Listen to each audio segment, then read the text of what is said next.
Começa agora mais um Conversa Paralelo, o seu podcast semanal da Brasil Paralelo. E mais uma vez eu estou aqui ao lado de Lara Brenner. Muito boa noite, Lara. Boa noite, meu querido. Estamos mega descombinados hoje. Completamente, porque o nosso convidado é uma pessoa muito eclética. Gostei então uma do simbolismo. Muito, porque é uma pessoa que, eu tirei isso aqui, eu quero até perguntar pra ele o que significa isso. Porque ele é comediante, criador do Mundo Canibal, então a galera de casa já tá tentando lembrando. se ligar quem é. E a aeromoça, que história é essa, Vilela? Cara, é uma história que eu sou aeromoça de banho tomado. Sempre coloquei isso, cara, pra criar essa dúvida nas pessoas do que é verdade e o que é mentira, mas... De repente eu sou uma aeromoça, cara. Eu posso ser o que eu quiser, cara. Pode ser Vai hoje em saber. dia, então Que você pode ser uma samambaia. Exatamente, eu posso ser uma samambaia. Se eu me vejo como uma aeromoça, E eu sou uma não aeromoça. ouse falar o contrário. Exato. E hoje você também é criador do Inteligência Limitada. Seu Exato. podcast já tá com mais de 700, né? Entrevistas que você fez. Mais de 700 entrevistas, quase 3 milhões de inscritos aí. Batemos um recorde mundial de Uau! de audiência, né, simultânea. Com 1.800.000 pessoas, né, no mesma a hora assistindo a mesma entrevista, então... Que foi qual? Foi com o Bolsonaro. Aquela bom. treta, né? Aquela competição, quem fazia mais. Quem faz mais? Aí o Lula bateu 1 Deve milhão. ter sido uma loucura, né? Pô, aquele dia. o Lula bateu 1 milhão na terça, comemoraram.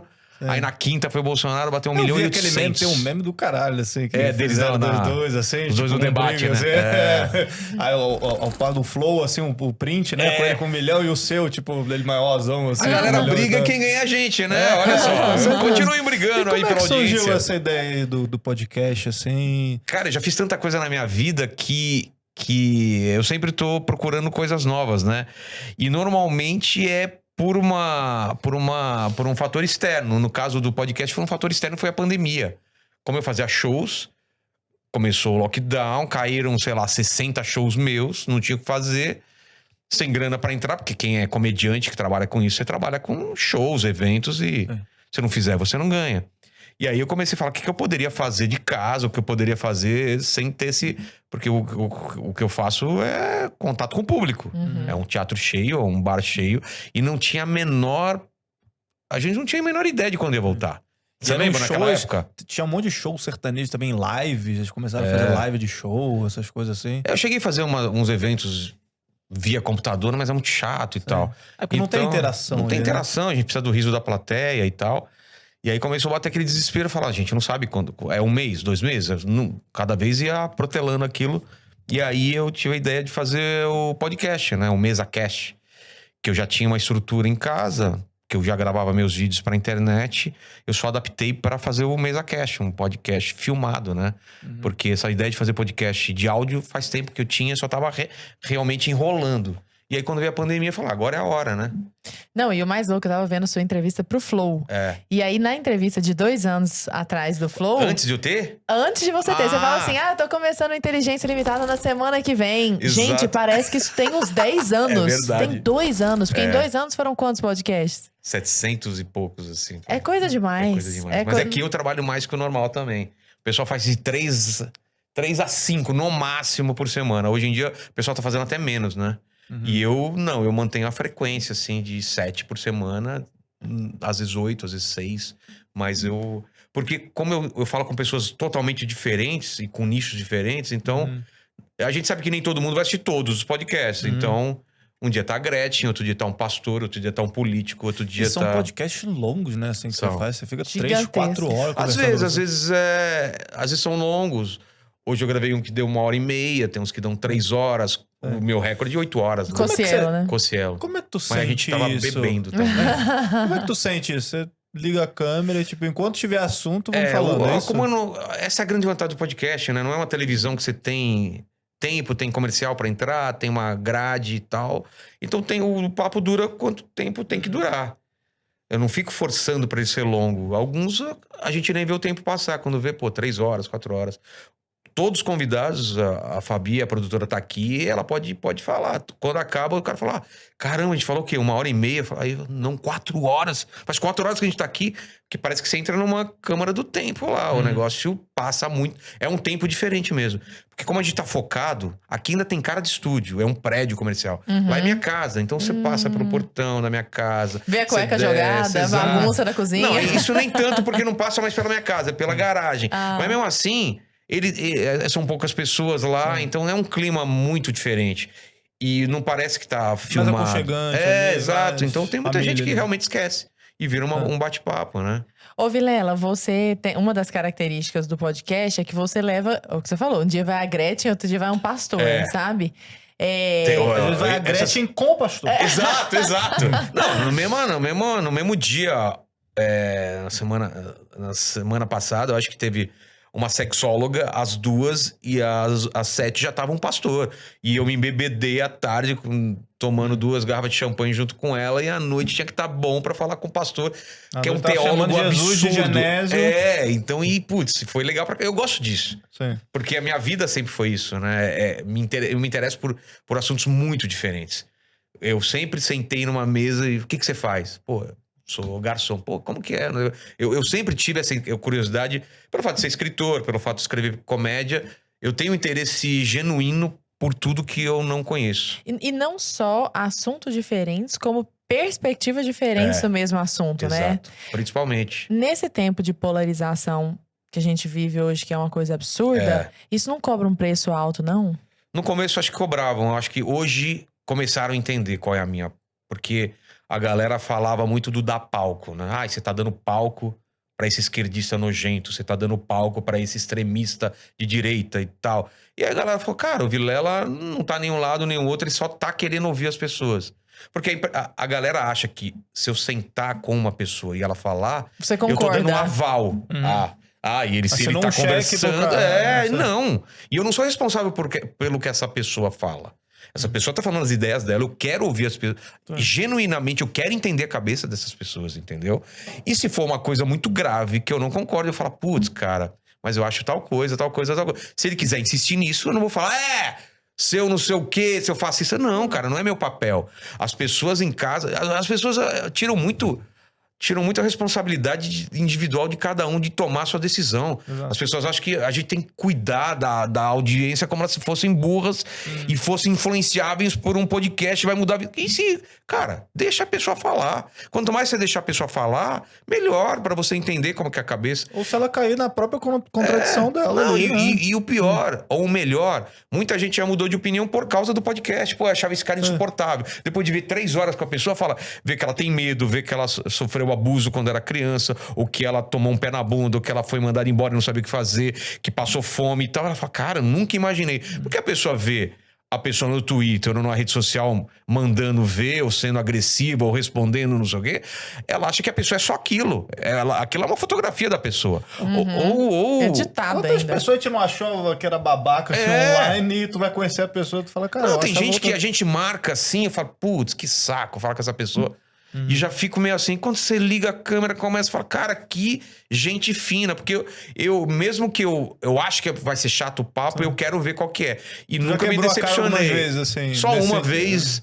E mesmo essa pessoa voltou lá, porque eu falei que foi o pior podcast que a gente teve, voltou e foi muito bom. Você falou abertamente? Falei, porque foi horrível. Mas quem foi? Pablo Marçal, cara, foi o pior podcast da minha vida. Porque ele não sabia o que era podcast, eu não convidei ele, eu convidei um outro cara, o Vini, e o Vini levou ele, porque eles estavam lançando uma coisa junto, ele tava perdido, enquanto a gente tava conversando, ele ficava lendo os comentários do chat, eu perguntava uma coisa, ele falava outra, ele falava, Vilela, o que você acha que é riqueza? Eu falei, velho... Vamos conversar. E o cara queria. O cara queria dar uma de coach, chato pra caralho. E eu falei em todas as entrevistas, foi o cara mais chato. Aí ele foi lá de novo, falou, Vilela, eu quero me redimir. E foi legal. Demais. E aí ele entendeu qual que era. Foi o único que deu problema, porque normalmente as pessoas vão lá de. Se não estão de peito aberto, elas ficam. Depois de meia hora, elas entendem qual... Tem muita gente que vai no modo entrevista de televisão. Então fica quieto, você pergunta, ela responde, você pergunta. Depois de um tempo, ela começa a entender que a dinâmica é diferente. Mas fala aí, cara, por que você pensa tal coisa? Por causa... É mesmo, cara? Pô, aconteceu comigo a mesma coisa. Quando você começa a colocar seus exemplos, a tua vida, a pessoa fica mais aberta a falar dela também. Já rolou algum medo, talvez, por parte dos entrevistados, por ser ao vivo, assim? Eles não falam pra gente, mas... Porque o cara ali, ele tem que ter um certo filtro, porque a gente sabe que muitos cancelamentos se deram através de podcasts ao vivo aí, né? A gente... Eu faço o que vocês fizeram aqui no começo. Eu sempre pergunto assim pra pessoas, tem alguma coisa que você não queira falar? Quando a pessoa fala, putz, não fala disso daqui que tá em segredo de justiça, ou porque eu tô processando tal pessoa, a gente não toca nisso. Mesmo que vier no chat, a gente não fala. Eu respeito a pessoa, entendeu? Então tem essa parte. Então eles já ficam mais tranquilos. E quando a pessoa tá muito com o pé atrás, assim, você sente, cara. E você vai quebrando ela aos poucos, assim, do jeito, tipo, relaxa, cara. Você não vai entrar no assunto que a pessoa não quer falar. Você sabe quando a pessoa não quer falar. Mesmo Você não que tá ela lá pra tenha enquadrar a pedido. pessoa também, né? Nunca aconteceu alguma situação desagradável que a pessoa ficou mal com alguma coisa que eu falei. Nunca. E nunca vai acontecer, a não ser que seja uma coisa muito aleatória, sem querer eu falar alguma coisa. Mas é tão de boa, que a pessoa tá contando a vida dela. Ali, né? Ela tá falando da vida dela e tal. É muito tranquilo. E eu tô lá pra levantar a pessoa. Eu quero que ela saia daquilo como a 99% das pessoas falam, cara, foi o melhor papo da minha vida. Eu quero que ela tenha essa sensação de, cara, que papo. Nunca eu tive um papo desse. Porque eu tô lá só pra organizar a vida dela e ela vê como a vida dela é legal. Porque muitas gente fala, Vilela, eu vou falar o quê da minha vida? Pô, não vai durar 1 hora. E aí a pessoa fala de 3 horas. Cara, o Marcelo Tassi foi isso. Cara, eu falei coisa que eu nem lembrava aqui. Eu tava esquecido da memória. Porque você vai puxando um fio, puxando o outro. Ele lembra do avô, lembra do amigo que morreu quando era criança, lembra de outra coisa. Tem gente que chora, tem gente que ri, tem gente que agradece, tem gente que faz oração, cara. É imprevisível. Quando você começa a falar com uma pessoa, depois de meia hora, 40 minutos, você não sabe o que vai acontecer. Mas isso é o talento do comunicador. Isso é mérito seu. Obrigado, eu não tenho dúvida obrigado. disso. Muita gente fala acompanha, isso, cara, que eu tenho uma qualidade de prestar atenção e me envolver com o assunto. Porque é o que eu falei, é um interesse genuíno. Se você tá falando comigo, eu não tô pensando na próxima pergunta. Eu não faço a menor ideia de qual vai ser a próxima pergunta. Tanto que às vezes tem silêncio, você tá falando, caramba, nunca tinha pensado nisso. Mas tal coisa...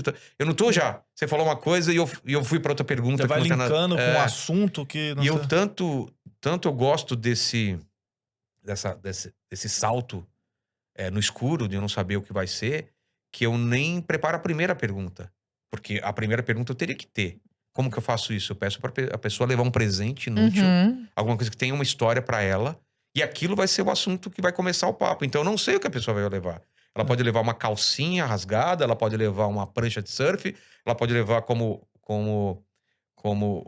alguém já levou a primeira máquina de escrever. Remédio vencido. Pode ser qualquer coisa. E aquilo vai ser o assunto do começo. Então eu me saboto até da primeira pergunta. Então, como eu não sei o que ele vai levar, aquilo é o começo da conversa. Então, se ele trouxe um pedaço de uma prancha de surf que rachou um dia, eu falo, cara, você não sabia que você surfava, cara. É mesmo, não? Eu pegava onda. É mesmo? Como que você... Pra onde você ia? Pra Praia Grande? Pô, eu também ia pra Praia Grande, onde você ficava e tal. E aquilo é o começo, entendeu? O Cabrini levou a primeira máquina de escrever dele. Então, ele se emocionou, porque aquilo lá, ele começou. E aí, vai o papo, começa daí. Então, eu gosto muito disso, apesar de eu me preparar pra cada entrevista, de eu estudar a pauta, de eu ouvir a voz daquela pessoa por um tempo, de alguma entrevista que ele já fez, pra saber o ritmo daquela pessoa...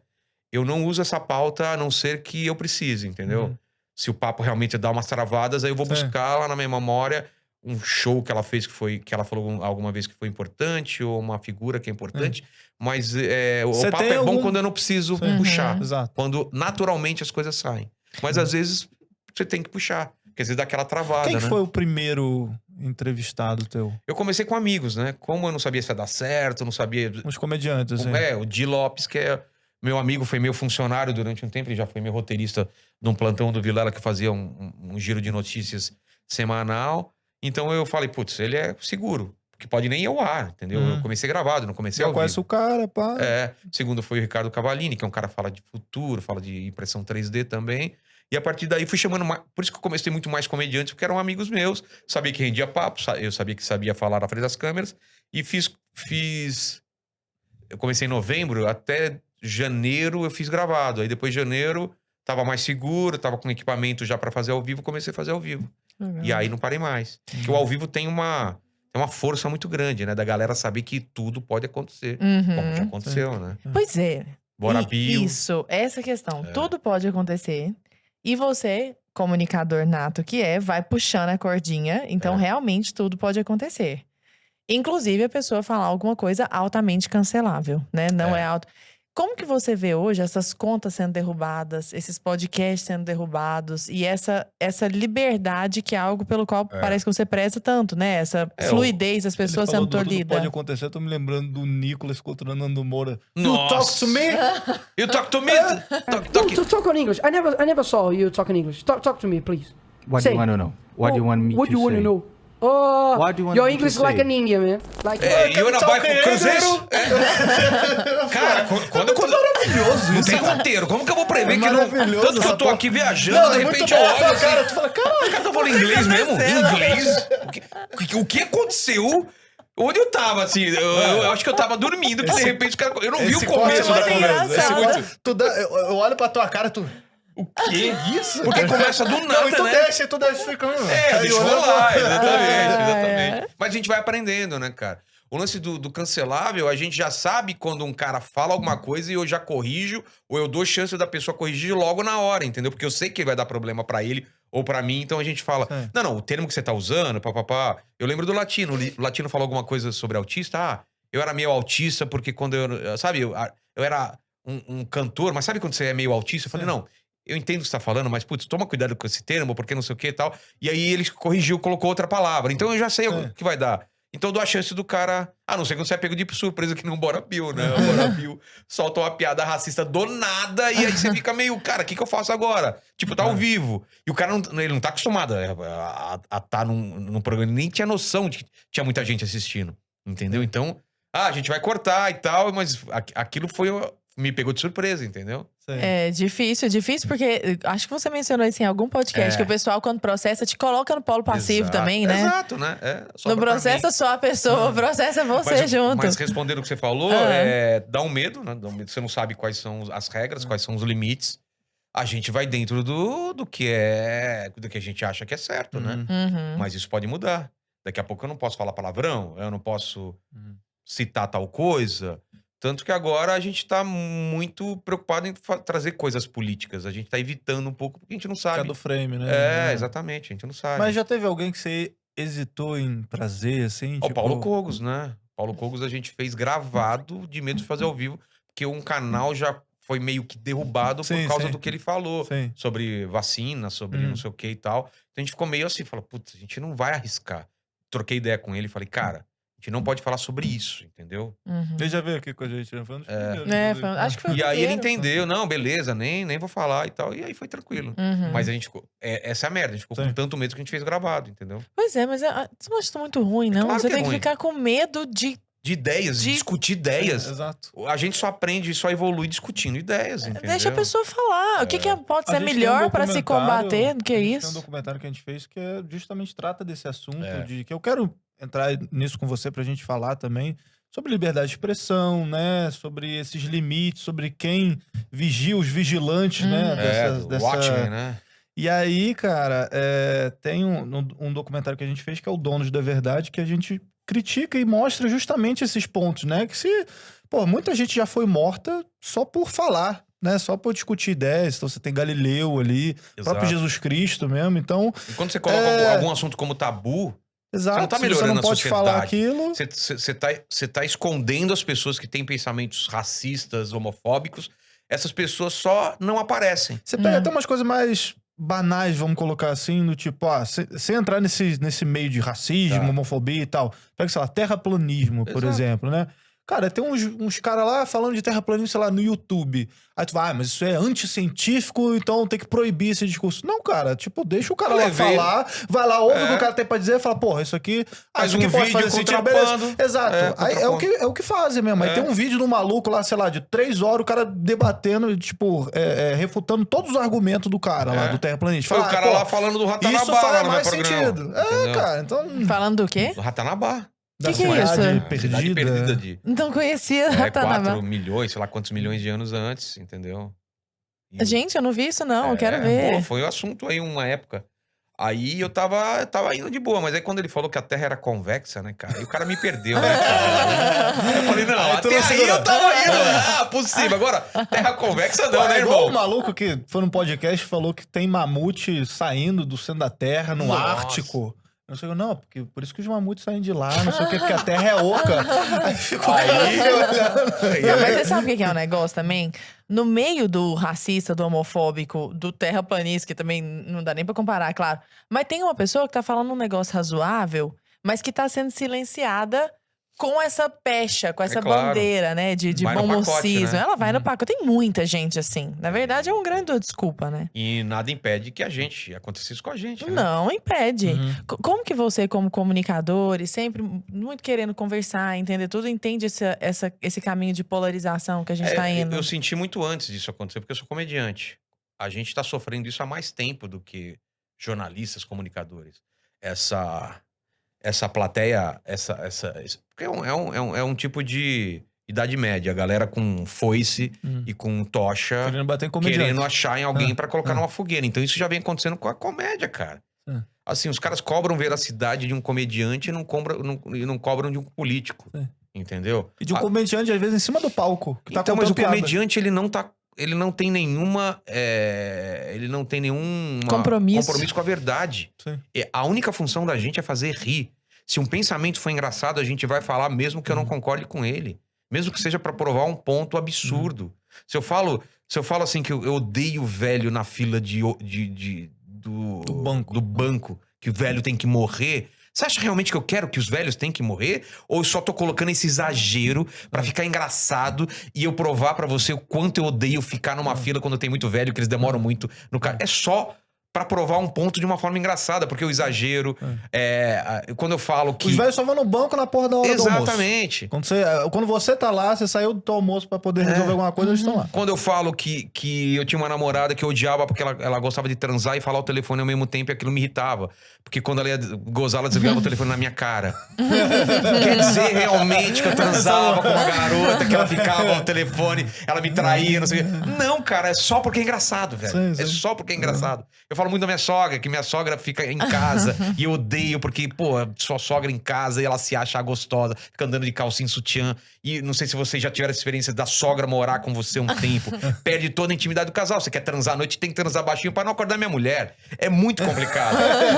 Nossa, mas você transa com a sua sogra? Não, idiota. É só uma piada, você entendeu? Eu não tenho compromisso com a verdade, eu só quero fazer rir. E as pessoas não entendem isso, estão perdendo a sutileza, a ironia, porque tudo é preto no branco, você falou. Sim. Então você pensa isso. Piadas Porque matam. a gente tá com a cara Toma ele limpa. processinho. Se eu tivesse, de repente, num personagem, eu poderia falar. Sim. Mas porque eu tô com cara limpa, o cara fala, não, você falou, então você transa com a sua sogra, você tá traindo sua mulher. Eu falo, não, cara, é só engraçado. Vamos entrar numa seara. Eu não sei se você tem alguma coisa pra falar disso, assim, mas é porque eu queria entrar especificamente nesse lance aí, que é até meio chato, porque eu acho que você já deve ter cansado de responder essa porra. Limite que é, do humor. Isso, exato. Porque você pega um cara que ele vai pra um humor mais, vamos dizer, humor negro, né? Léo que é o que a Lins. galera fala, o Léo Lins. Exatamente. Bom exemplo, o Léo Lins. Já tentamos, inclusive, trazer ele aqui algumas vezes. Ó, Léo, queremos tu aqui, hein? Ele tá viajando agora, eu vou falar E com ele, aí- ele vem de boa. E assim, cara, onde é que isso, pra você, se encaixa com relação à liberdade de expressão? Você acha que existem piadas mesmo que não podem ser contadas? Ou se o cara tá no palco, foda-se, ele pode falar o que ele quiser?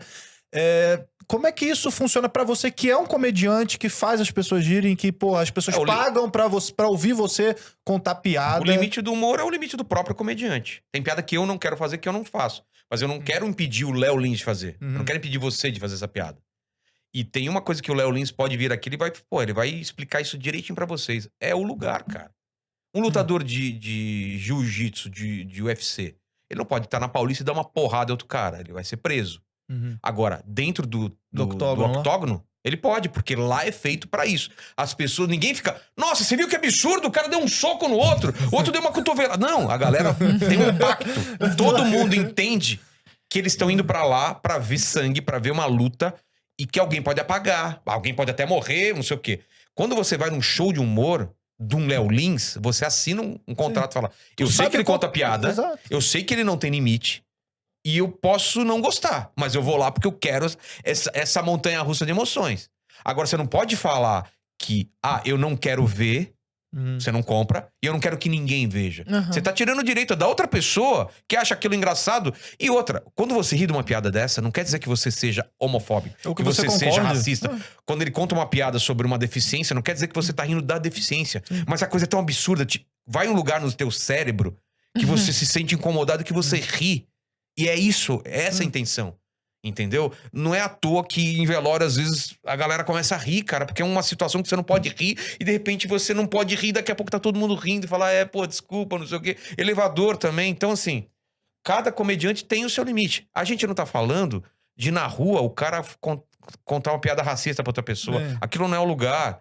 E num palco eu nunca vi um comediante, tô falando comediante profissional, claro que deve ter comediante iniciante que comete esses erros, mas nunca vi um comediante profissional, renomado, com uma piada racista, com uma piada... Porque piada racista, pensa bem, tem que ser muito diretamente racista.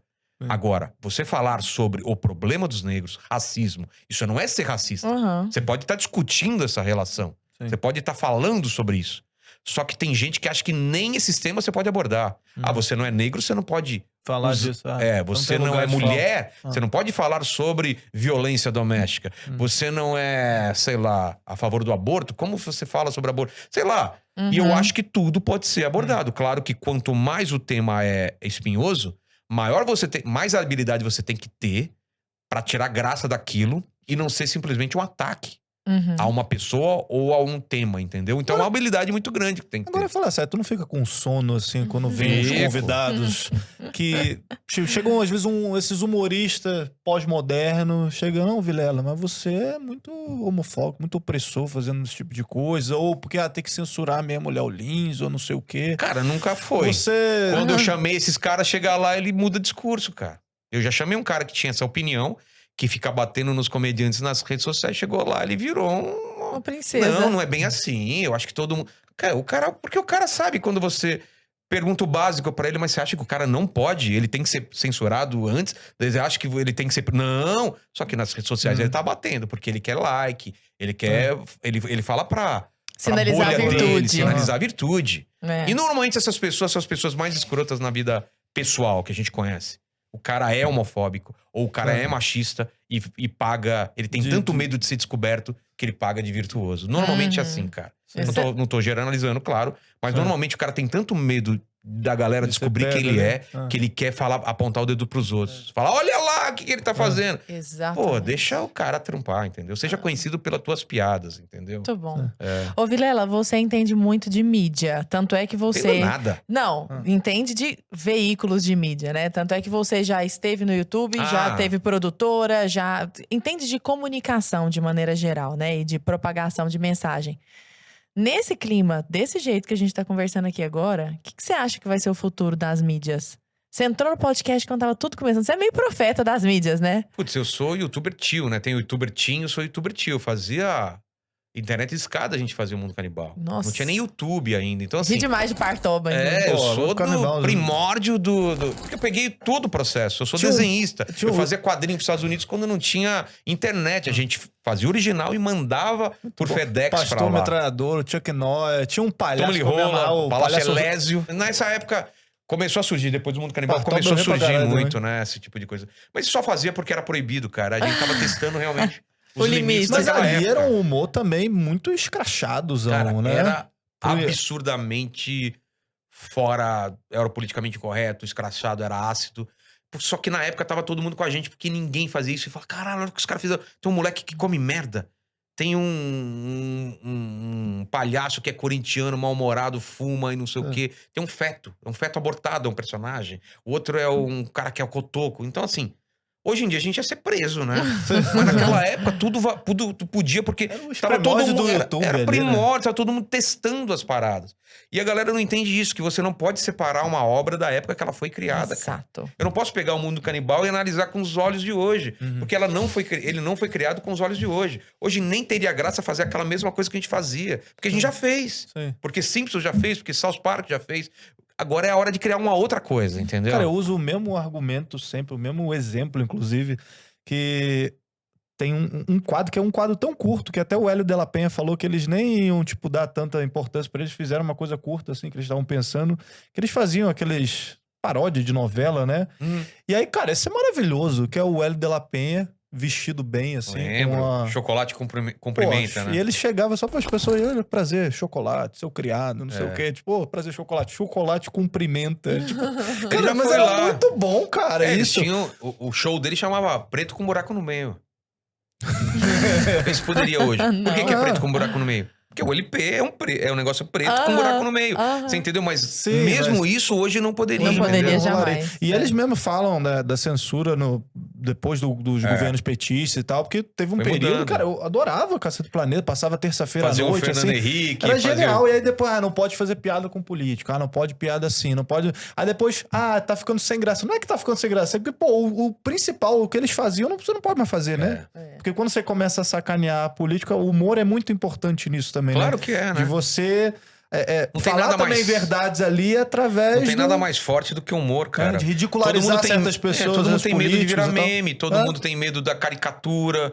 Porque, cara, você fala, você é ladrão, você é corrupto, você é mentiroso, você é não sei o quê. É uma coisa. Outra coisa é você fazer um sketch, fazer uma piada, fazer um meme que pegue de uma forma, cara, que não consegue mais descolar daquilo. Eu vejo o Rubinho Barrichello, cara. Sim. Colou nele que ele é o cara atrasado até hoje. Ele é esse meme porque foi colado nele, entendeu? E não foi um jornalista que fez uma matéria e falou, pelos índices que eu tenho aqui, ele chegou mais em segundo lugar. Cara, não é isso. Você não adianta você falar um político querer criticar ele com uma matéria. Ele vai lá e desmente. Agora, fez um meme, não sei o que, pegou Já o era. apelido. É que nem apelido. Quanto mais você odeia, quanto mais você fala, não sou isso.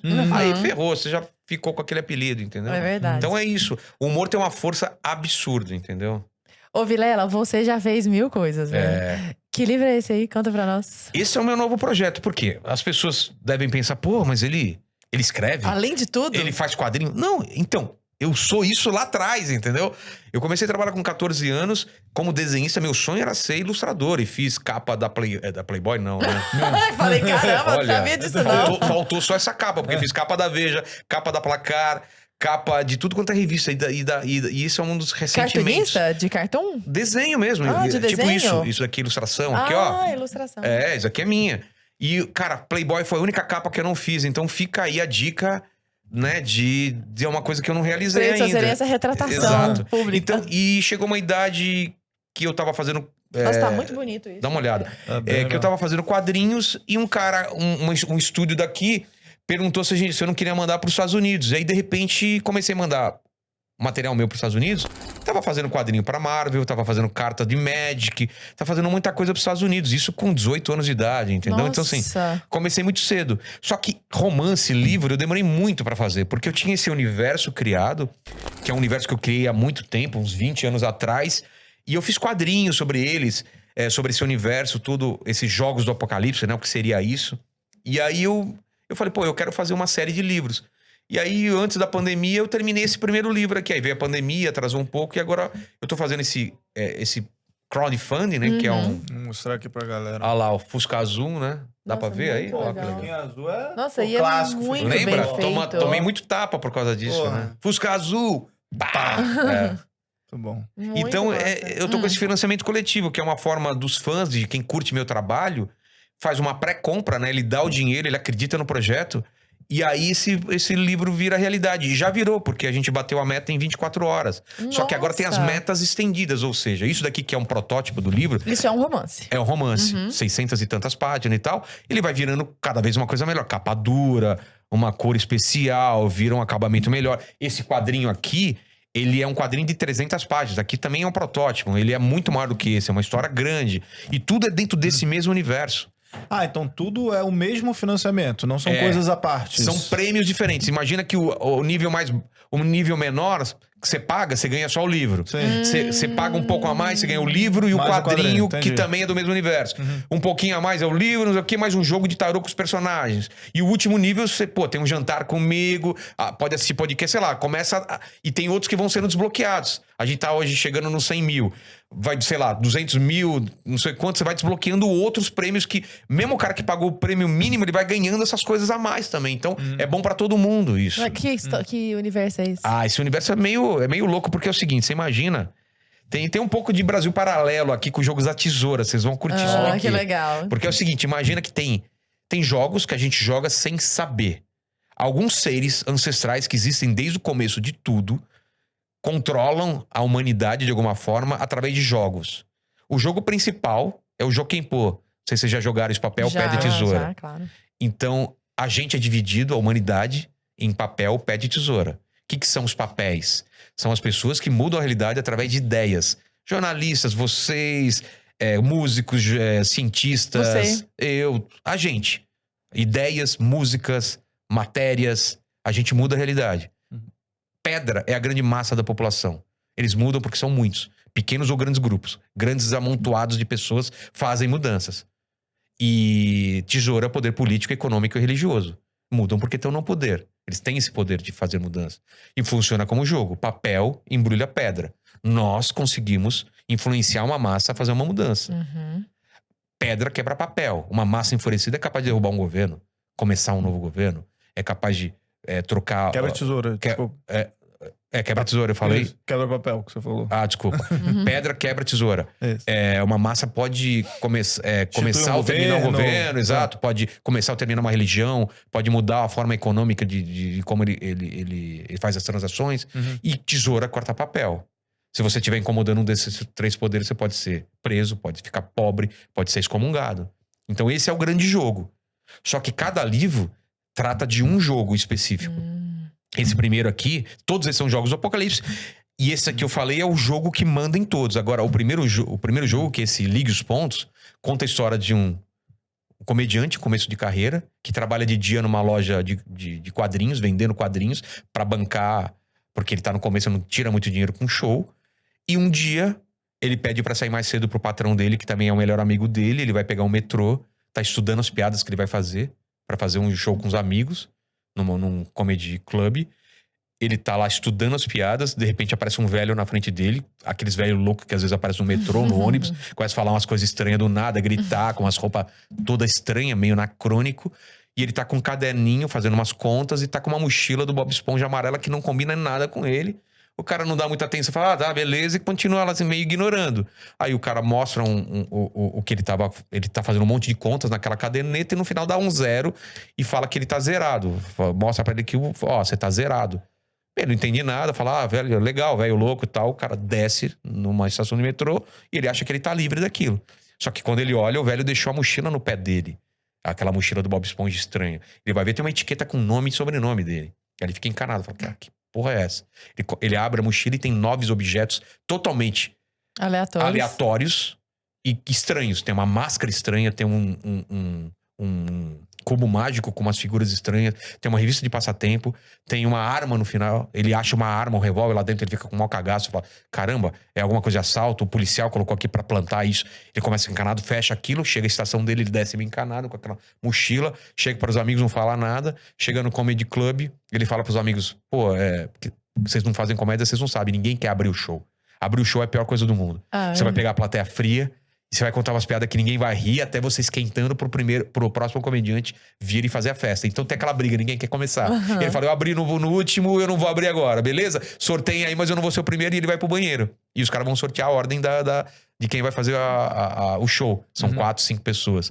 E por que ele vai no banheiro? Ele quer ver com calma o que tem na mochila. Ele senta naquele reservado.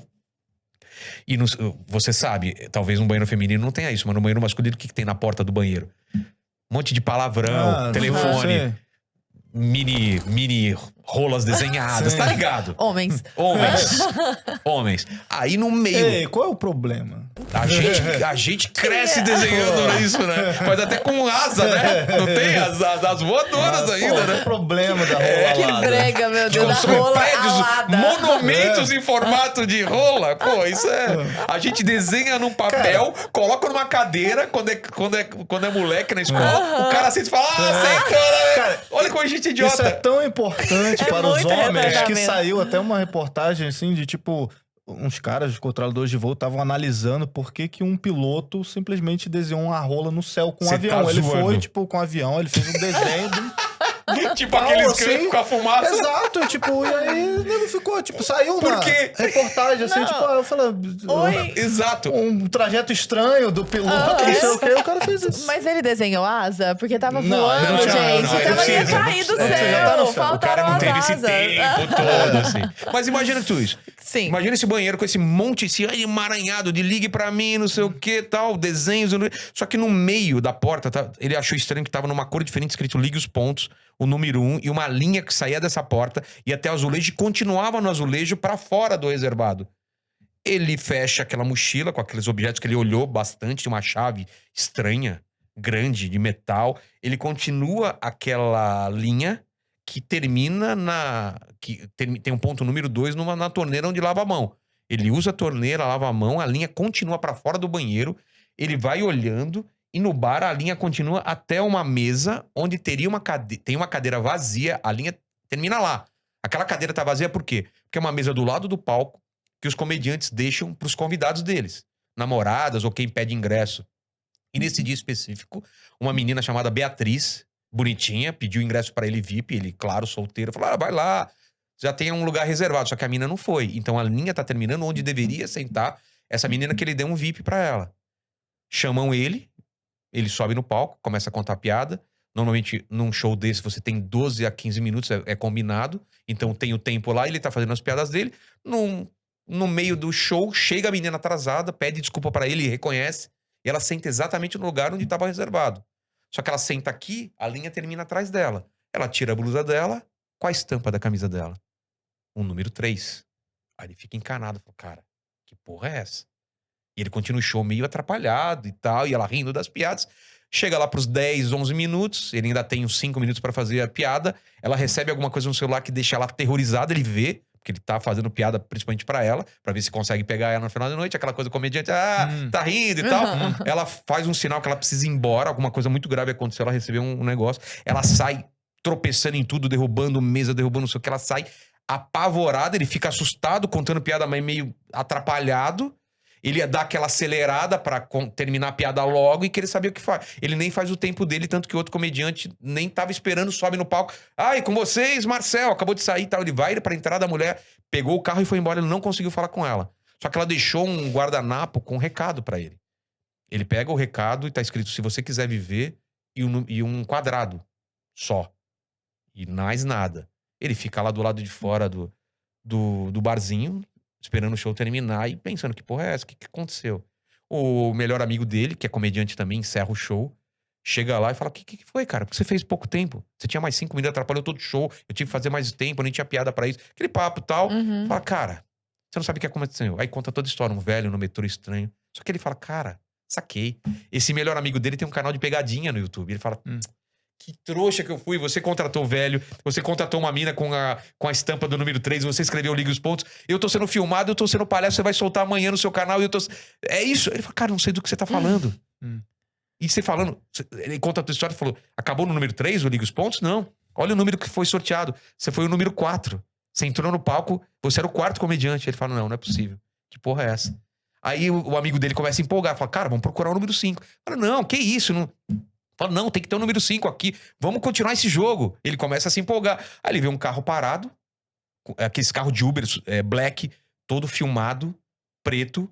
Você não vê quem tá lá dentro. Esse amigo dele vai lá, bate no vidro, abre o vidro elétrico, tá um chofer todo com roupa formal e fala, você que é o Marcel? Que é o nome do amigo dele. Aí ele fala, não, é ele. Aí o Marcel entra no carro, meio desconfiado, continua conversando com o amigo, e aí ele começa o jogo. Ele entende que tá rolando um jogo, e ele tá nessa no começo por brincadeira, e depois ele descobre que ele não pode sair. Por quê? Porque ele entende que aquele cara que ele encontrou no metrô mostrou pra ele que ele tava zerado. O que significa zerado? Quer dizer que aquele cara tem um jeito de calcular a vida das pessoas, e descobriu que o Marcel e mais 10 pessoas ao redor do mundo deveriam estar mortas e por algum motivo não estão mortas, estão vivas. Então esse Marcel, ele começa a ser estudado por esses seres, jogam com ele esse jogo pra descobrir por que ele não morreu e que ele tá. Então ele começa a perceber que a vida dele tá em jogo de verdade e o destino da humanidade tá em jogo porque ele tá alterando o futuro, porque não era pra ele estar vivo. toda ação que ele faz vai causar uma reação. Ele pode atropelar uma pessoa e essa pessoa não era pra morrer, por exemplo. Então ele e essas 10 pessoas estão criando um caos absurdo nesse mundo que as profecias começam a não se concretizar. O mundo começa a mofar no sentido da palavra. Então, seres estranhos como anjos, demônios ou todas as coisas que a gente acredita começam a aparecer. Começa relatos de gente que tá vendo demônio, gente que tá vendo não sei o quê, aparição não sei o quê. Então o mundo começa a ficar estranho, entendeu? E ele, ao mesmo tempo que vai entendendo, a gente vai entendendo com ele que essa camada de mundo que a gente conhece é muito maior, tem seres controlando a gente. E por que esses caras estão fazendo? Quem são esses caras? Por que ele é importante? E aí você vai... a forma de contar a história é através do Marcel. Só que aí aí eu vou contar a história pela visão da Beatriz, que é a mina com a estampa do número 3. Por que ela tá lá? Quem que é ela? E ela tem sono... Mas tudo dentro do livro, desse livro. Tudo sem... Esse livro é uma história totalmente fechada, começo, meio e fim, com esse jogo, ligue os pontos. Quem é que tá jogando com ele? Quem perder, perde o quê? O que você é obrigado a ceder quando você perde? E o pai dele, ele perdeu o pai no incêndio. Toda a família dele perdeu no incêndio. Ele foi no sobrevivente. Ele descobre que talvez o pai dele não seja quem ele acha que é. E talvez o pai esteja por trás desse jogo. Entendeu? Então, assim, começa um mistério atrás do outro. E você vai descobrindo que... E tudo isso, se você pirar, faz sentido no mundo atual. Porque eu uso tudo que aconteceu ou que acontece no mundo da gente, mas com outra explicação. Uma explicação simbólica, entendeu? Ele é uma trilogia, cada um cada jogo é um livro. O primeiro liga os pontos, o segundo, por exemplo, é Jogo dos 7 Erros, e cada livro é sobre um jogo de um personagem. Esse livro, ele tem 4 personagens principais, é contado por 4 pessoas, mas basicamente é o jogo do Marcel, desse comediante. O segundo livro é o jogo da Beatriz, que é a outra personagem que tá aqui. É o Jogo dos 7 Erros. Tudo dentro do mesmo universo. O universo é Jogos do Apocalipse. Tanto esse quadrinho aqui é um quadrinho com os personagens. Esse é o velho louco? Esse é um velho que é irmão desse... Eles são uma família de pessoas muito velhas e muito antigas. Esse cara aqui é um personagem que tá sumido nesse livro. Existe esse cara, falam sobre esse cara e ninguém sabe. Aqui eu vou contar a história desse cara. Por isso que é legal, esse quadrinho é uma história totalmente fechada também, que é um velho... Faz parte louco, do canon. Exato, do universo, mas é um velho que ele se alimenta de papel. E ele absorve o conhecimento que ele come. Ele come um livro, ele absorve o conhecimento. É um velho que todo mundo acha que é louco, o cara come papel e não sei o que, e fala umas besteiras, ou não fala e tal. É aquele velho louco que fica na cidade. Esse casal, que é a Beatriz e o Marcel, eles relatam aqui no livro que eles foram pra... Tem uma hora que eles falam que a gente foi pra uma cidade lá na Argentina, porque eles estavam ligando os pontos. Mas eles não contam exatamente o que aconteceu, só falam de um velho meio louco lá, que eles conheceram e tal. Aqui, eu vou contar esses 4 dias que eles passaram lá com esse velho, e o velho vai contar a história dele, entendeu? Que ele já foi o homem mais inteligente do mundo, porque ele se alimentava de papel, só que ele tem uma doença rara e tal. Então é legal esse universo por causa disso, porque eu posso lançar quadrinhos contando história de pequenos personagens ou grandes personagens, e tem esses livros que contam esses grandes jogos, entendeu? São 7 jogos no total. E o último livro é o grande jogo, que é o Jokenpô, que é o livro que fecha toda a história. Mas o Jokenpô já tá aqui. E aí tem essa brincadeira da Guerra das Tesouras, que esses poderes, eles estão só trocando. Mas tem algumas pessoas, alguns... que eu não vou falar quem são, mas algumas famílias, algumas celebridades, algumas pessoas que estão desde o começo da humanidade, fizeram um acordo com esses seres e troca poder, troca não sei o que, eles estão sempre por trás das cortinas fazendo o jogo. Só que chega nesse ponto que eles estão ameaçados a perder o poder deles. E aí que todo mundo fica, caramba, o que tá acontecendo, entendeu? Você já tem todos os jogos, a história, desde o início até o final. Sim. E tu é o R.R. Martin já sabendo o que vai acontecer lá no final. Já. Só que mas é o muito primeiro importante, livro que tá escrito. E é muito importante saber que esse livro, você não precisa saber nada do universo. Esse livro ele é fechado nele mesmo, ele tem começo, meio e fim. Sim. A única diferença é que tem coisas que são faladas aqui, que no segundo livro você vai falar, caramba, aquele personagem lá que passou atrás, não tinha importância nenhuma, vai ser um personagem super importante nesse livro, entendeu? Então o universo é o mesmo, os personagens estão sendo aproveitados aqui em todo o universo.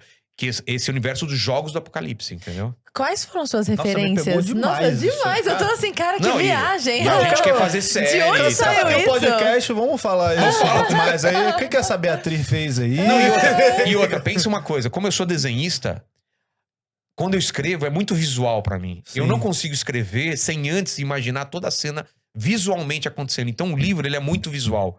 Se você lê o livro, se você seguir os passos dos personagens, porque é a Liga dos Pontos, são 33 pontos que ele tem que completar. Que é meio simbólico pra mim, assim, também. Não, totalmente. Tem um motivo de ser 33. Sim. Tem um motivo totalmente...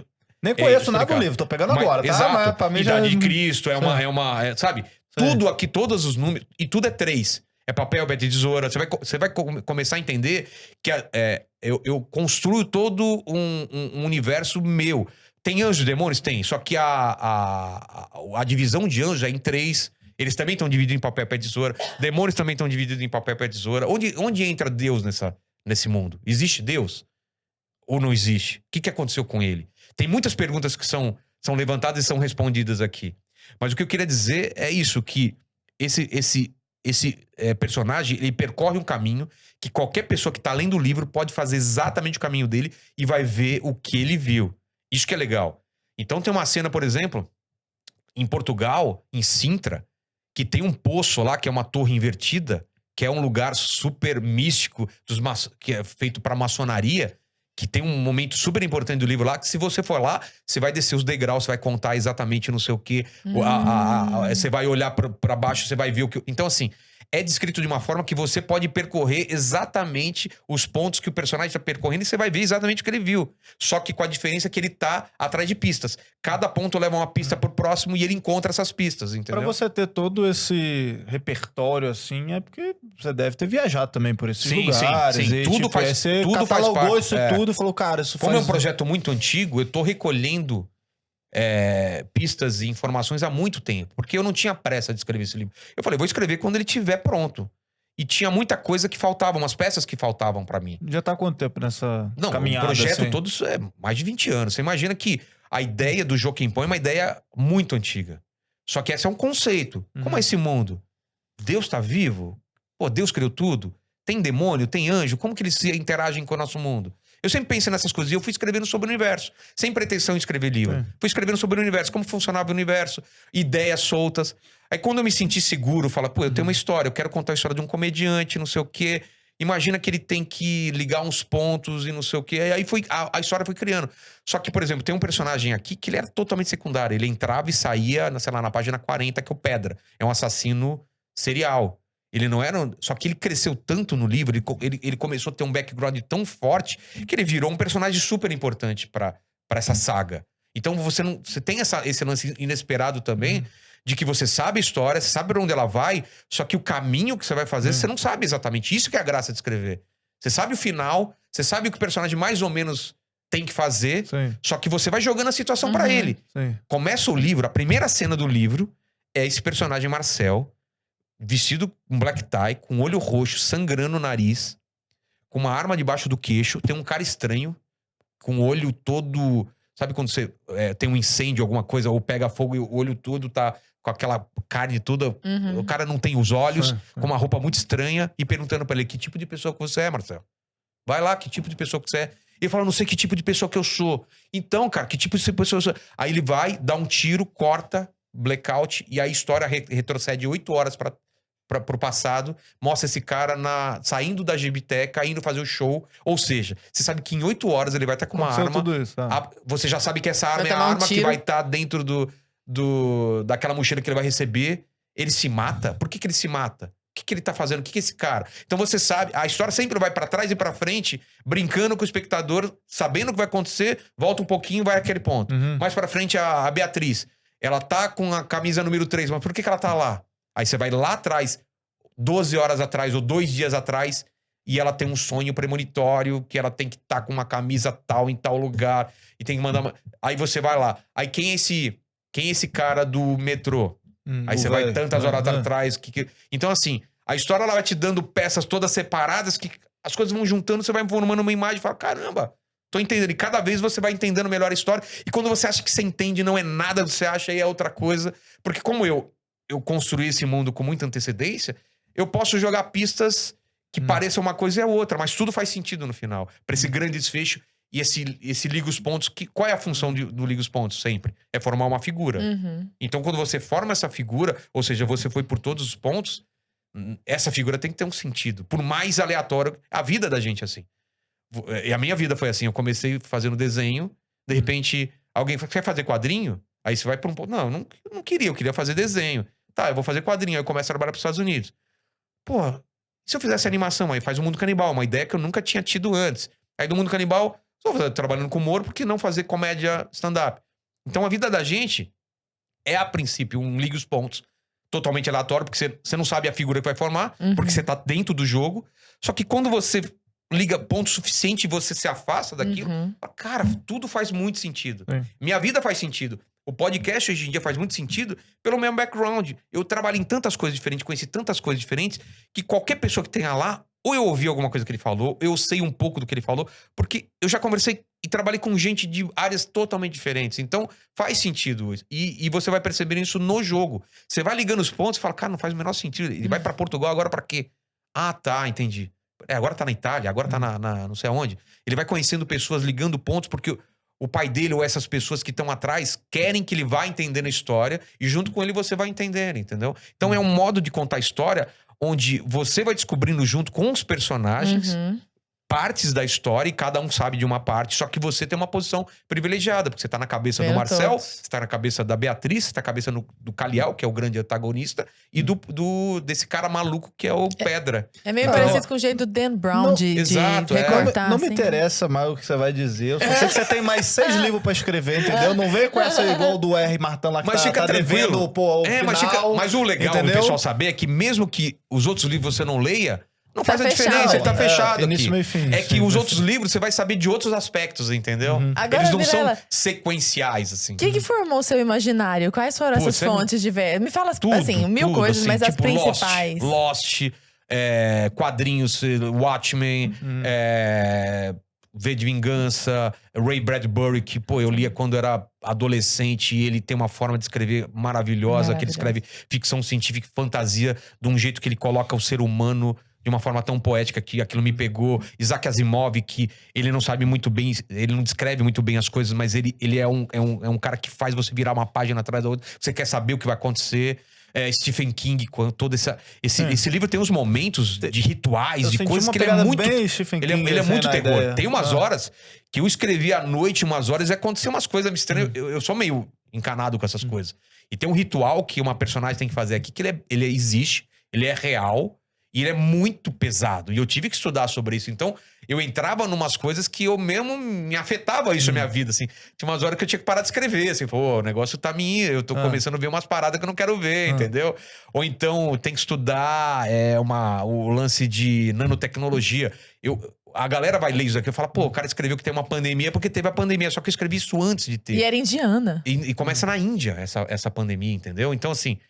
Tem coisas que você escreve que não sabe o que vai acontecer. Tanto que o subtítulo aqui é baseado numa história real que ainda não aconteceu. Só que ela aconteceu é real. Depois, Pra mim, ela é real. E quem lê vai entender ela como real. Caramba. Que ela pode acontecer. Se você entrar nesse universo e ele é totalmente... Ele faz sentido. Ele tem uma verossimilhança, entendeu? Ele é todo... Se você acreditar nas coisas que são feitas aqui, que existem jogos, que existem seres, ele vai fazer totalmente sentido, entendeu? Essa iconografia que você utilizou ali tem a pedra, a tesoura e o papel, assim. É porque ele é o aqui, jogo mais em... eu vi, assim, eu fiquei até meio na dúvida se eu ia perguntar se era isso mesmo, assim, porque eu vi a tesourinha, assim, eu falei, pô, o cara botou até na pele ali. Tanto que é muito importante pros personagens desse livro e pra todos descobrirem o que eles são. Porque não é uma coisa imutável. Você pode nascer pedra e pode morrer tesoura. Você pode concorrer a um cargo político e ser eleito. Você pode criar uma seita, você pode criar uma religião. Você pode nascer papel e morrer pedra. Você pode querer muito escrever um livro e depois cair no ostracismo. Nunca mais se escreve nada ou não faz nada relevante. Você pode começar como tesoura e terminar como pedra, como pai. Entendeu? Mas o grande lance é as pessoas descobrirem o que elas são. Porque isso afeta a relação... as relações nossas da vida... Quem você escolhe pra casar ou quem você escolhe pra ser amigo, tem a ver com esse jogo mesmo que você não saiba. As relações. No início, quando você começou a contar, eu senti, não sei porquê, é uma pegada meio jogos vorazes, uma coisa assim. tem isso. Até Round 6. Round 6 vem depois do meu... Aí vai lá, nossa, foi baseado em Round 6. Não existia Round 6 o quando cara eu vi. fez um Eles se quadrado. basearam. Porque a pessoa não sei o que, um Exato, quadrado. Eu falei, exato. tu pegou esse Round 6. Six que pegou de você. Exato, né? Palhaçada. Porque se você for ver... Malditos coreanos. Porque você vai ver o quê? É um quadrado, uma pedra pode ser um círculo, e isso daqui pode ser um X. Então, X, círculo e quadrado também tem uma referência aqui dentro, entendeu? Como papel, pé de tesoura. Como o controle do PlayStation, Sim. que ainda tem o triângulo, entendeu? Além desses símbolos, que também tem a É o referência. triângulo, a também. tríade, talvez. Sei lá. Exato, a tríade de Deus, talvez. Então, assim, tudo é colocado aqui e você desconfia sempre de todos os personagens. Será que eles estão falando a verdade? Por que eles estão escondendo? Porque você tá na cabeça dele, entendeu? Só que você não sabe o que o outro tá pensando. Então, assim, todas as referências que você tá fazendo, pô, a gente é... Eu tenho referência de tudo que eu leio. E eu, mesmo sendo comediante, eu não consumo só comédia. Muito pelo contrário, 10% do consumo é comédia, entendeu? Então, assim, Dark... Entendeu? Pô, Dark é Dark genial. é genial. Assim. Então, assim, tudo que você E vai é tão assistir... amarrado, né? Do início que tu vê o negócio da terceira temporada. Caraca, isso aí tava na Exato. primeira já, os caras já Eu estavam sempre pensando admirei nisso. isso. Sempre admirei autores que jogam coisas a princípio aleatórias e que lá na frente você vai entender. Tá, Faz entendi sentido, porque ele é. faz isso. E é um jeito inteligente, porque ele não fica explicando o Não. negócio pra você. Tipo, como se você fosse burro, entendeu? Quem vai ligar os pontos, na verdade, é o cara que tá lendo. Uhum. Os personagens estão na cara deles, você sabe e ele não conseguiu ainda. Porque você tem informação da Beatriz, você tem informação do outro cara, então você já sabe, às vezes, qual é o próximo ponto que ele tem, tá na cara dele e ele não sabe, entendeu? Sim. E às vezes não. Às vezes você também tá querendo descobrir com ele. Fala, pô, por exemplo, eu parei no ponto 5. Você fica pensando, aqui em São Paulo, qual seria o ponto 6? Qual seria? Talvez o Paris 6? Você começa a pensar, você começa a pirar. Então imagina a cabeça de um cara que a vida dele para e ele fica neurótico. Ele começa a tentar... Se ele tivesse aqui, ele fala, caralho, será que aqui é um ponto? Onde Será tem 6 tem aqui? 7 nome aqui, da BP. aqui é o ponto 7. Ele fica... Peraí, mas por que vocês me chamaram? Quantos anos você tem? O cara começa a ficar paranoico porque tudo pode ser jogo. Tudo pode estar... Ele não sabe se aquilo é uma pista. Por que vocês me chamaram aqui? Brasil Paralelo, tem quantas letras? Tá? Fica igual aquele número 23. Exato. O cara, você fica... Então o cara começa a ver tudo, número em tudo. Então ele pode estar seguindo uma pista falsa. Ele pode demorar 2 anos pra achar um número e pode fazer 3 números na sequência. Só que ele sabe que o opositor dele pode estar na frente dele e ele tá correndo com o cara. Quem chega primeiro no último número? Porque ele já chega um ponto no livro que ele sabe o que vai custar se ele perder. E vai custar muito caro, entendeu? Pro outro cara também. Então começa nessa luta Corrida. dos dois, dessa corrida, cara. Esses números na tua blusa tem alguma coisa a ver? Nada a ver. Não, esses são os números do Lost, lembra? Você assistiu Lost? Assisti, Tinha mas aqueles eu não números. lembro direito. Eu lembro que tinha essa coisa dos botões. Colocaram esses números que eles não sabiam e deram uma explicação bosta, entendeu? Pois é, eu ia falar isso. Eles não souberam amarrar tão bem. Eu lembro que quando terminou, eu falei que... Mas o problema deles foi o contrário. Eles fizeram uma coisa, sem saber quantas temporadas tinham. Eles não tinham planejado a parada. E tava dando dinheiro, os caras falavam, faz mais, vai fazendo. E os caras iam jogando aquele esquema, vamos jogar uns mistérios, mas lá na frente a gente vê. Isso é a pior merda que você pode fazer. E você não fez isso. Não posso fazer, porque Né? eu não tenho essa pressão. A pressão é só minha. Eu não tinha uma editora com uma arma na minha cabeça e fala, entrega em tal dia. Tanto que, pô, eu terminei em 2018 pra 2019, tô lançando agora, porque não tinha essa pressa. Aí vem a pandemia, vem não sei o que, vou lançar agora, O entendeu? que você imagina que esse universo, essa série de livros possa gerar assim no futuro pra cultura pop, talvez cara, aqui? com certeza uma série de televisão. Não tenho dúvida nenhuma que vai virar uma série. E cada livro vai ser uma temporada, entendeu? Cada temporada é um nome de um passatempo, como eu disse. Então, eu acho que vai ser isso. Só que essa série vai ter histórias que não vão ter aqui ainda. Com outra... Porque, cara, é muito personagem legal que eu criei que não vai caber nos livros, entendeu? Como esse velho aqui. Esse velho que era muito legal contar a história dele. Por que ele se alimenta de papel? Quem é esse cara? Eu acho...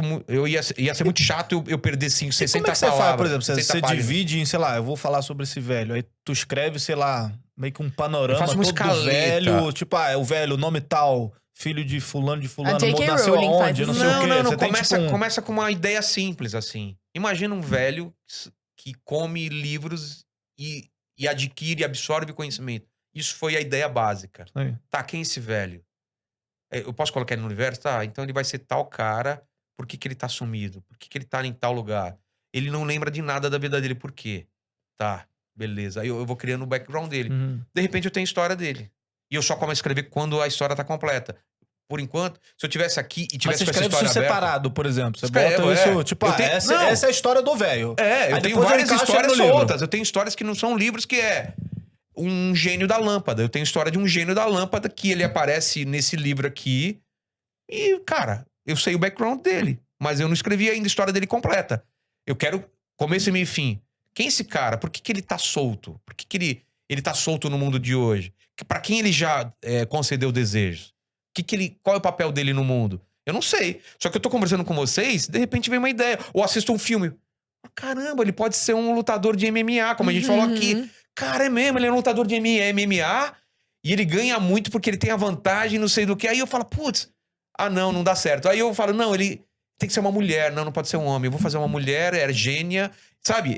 Ou ele não tem sexo. Dependendo de quem esfregou a lâmpada, ele é a imagem que a pessoa queria. Então, assim, eu tenho uma ideia vaga. E com o tempo, ela vai ficando cada vez mais legal. Uhum. Eu me empolgo ao ponto de falar, cara, agora eu tô pronto pra escrever essa história. Como foi com Liga os Pontos. Enquanto esses personagens não estavam vivos na minha memória, e como esse jogo terminava, porque, mano, vocês vão ver, cara, foi um trabalho pra conseguir juntar todo mundo no último ponto, e todo mundo com motivos antagônicos, e aquilo num lugar que é um lugar aqui no Brasil muito louco, que se você for vai num lugar lá, e eu fui lá umas 3 vezes pra ficar medindo, a galera devia achar louco, eu tava medindo passo, quantos passos daqui, se o cara cair daqui, o que acontece? Então, assim, tudo isso quando isso começou, essa cena final, quando ela veio na minha cabeça, eu falei, eu tenho que escrever isso logo, porque, cara, essa cena final é tão foda, tão legal, e os personagens vão com tantos objetivos opostos pra isso, que eu falei, eu tenho que escrever. Como o segundo livro, eu não terminei de escrever ele, eu só escrevi o começo dele. Eu tenho uma ideia de como começa, porque ele começa exatamente por tudo que acontece nesse livro. Uhum. Eles são obrigados a fazer o segundo jogo. Ele é cronologicamente numa linha do tempo, assim. Esse segundo, sim. Só que ele acontece exatamente quando termina esse. Mas eu vou contar coisas do passado. Eu sempre tô voltando para o nosso passado ou para coisas primordiais mesmo. Sim. Da criação do mundo. Tem cenas que você vai ver 2 personagens conversando que você não sabe em que tempo tá acontecendo aquilo.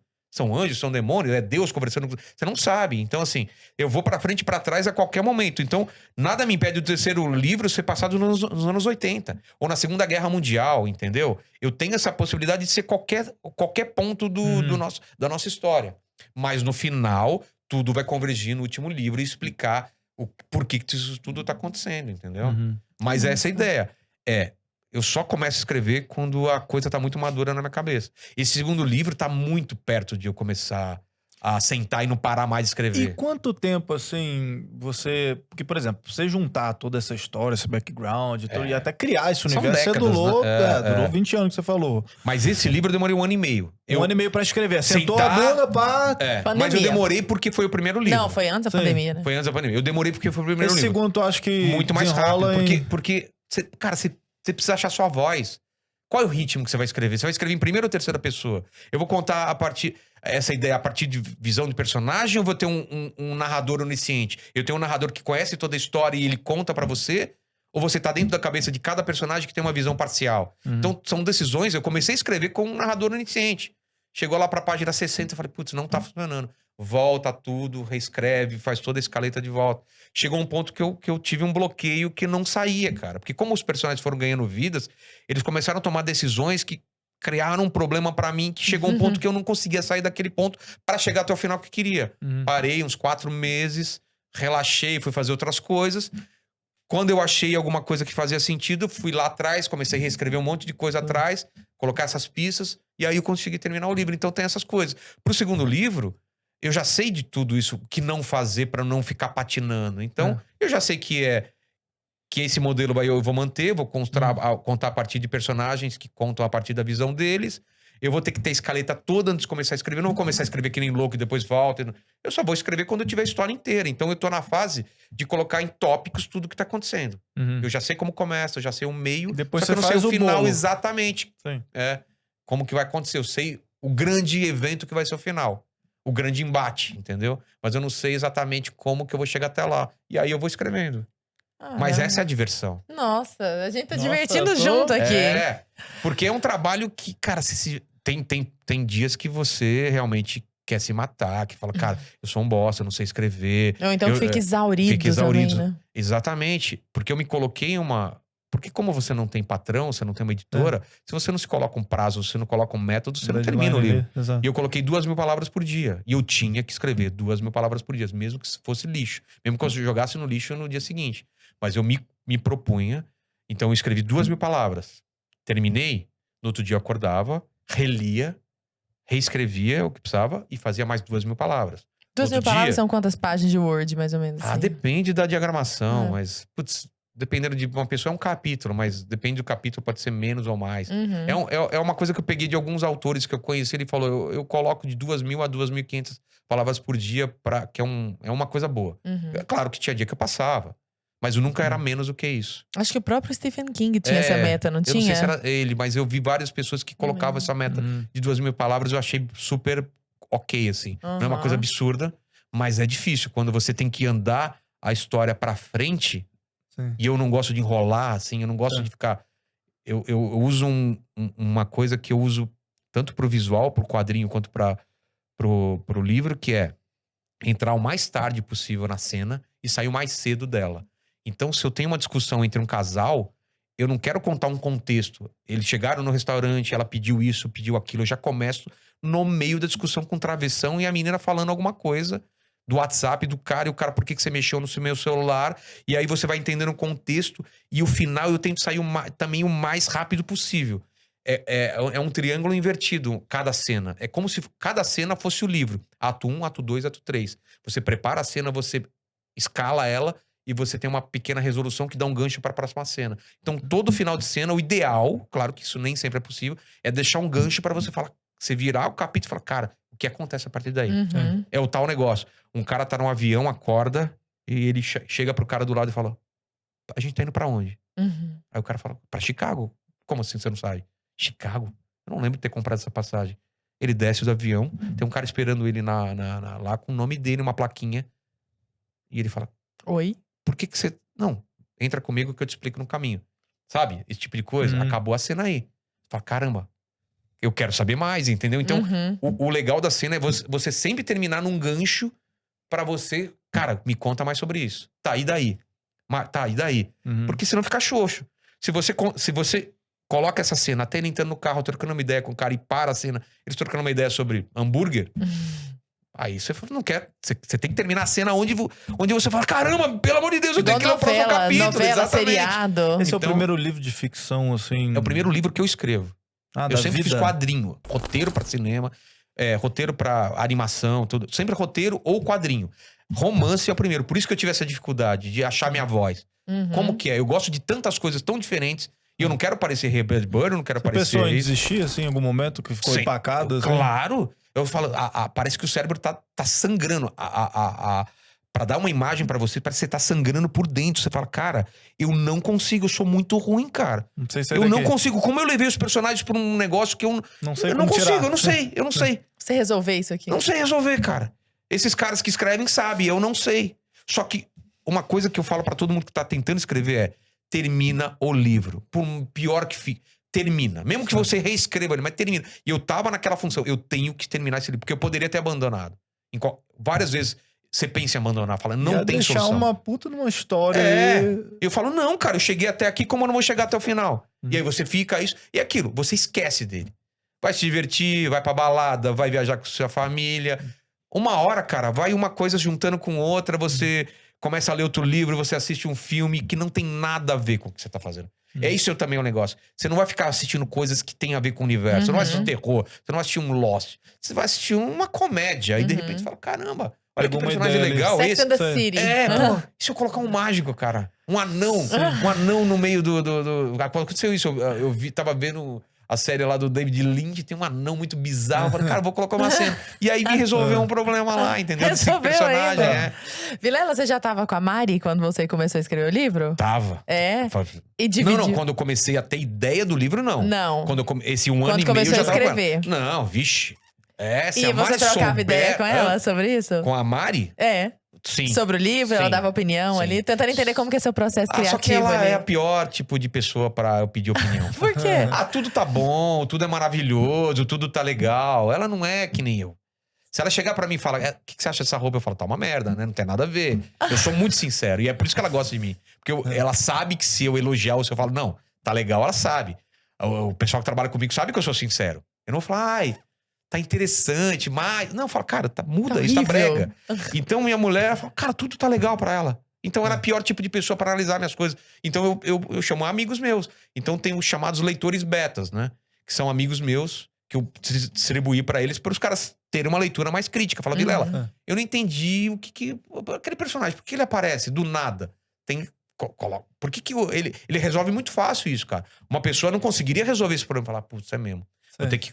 Então, assim, eu preciso dessas pessoas. Minha mulher não é essa pessoa. É uma pessoa que vai me incentivar pra qualquer coisa. Se eu falar, amanhã, eu quero ser um jogador de basquete, ela vai falar, você consegue. Mas eu tenho 1,68.